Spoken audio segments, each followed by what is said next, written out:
Welcome to today's 24-hour global financial update. Today's focus: Canada suspends digital services tax. The EU may accept a 10% baseline tariff from the US. Global trade negotiations show clear progress.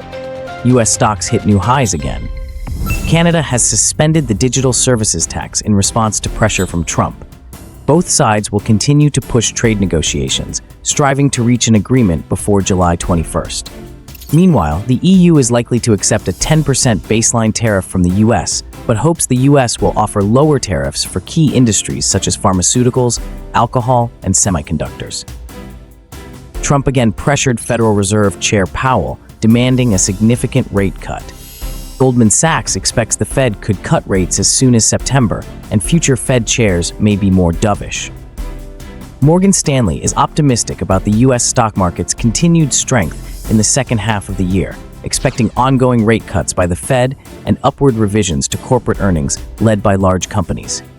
Geopolitical and policy risks are gradually diminishing. Federal Reserve Bank of Chicago President Goolsbee believes the U.S. economy will not experience stagflation, with unemployment and inflation both at reasonable levels. Atlanta Fed President Bostic predicts the Fed will cut rates once this year and 3 times next year.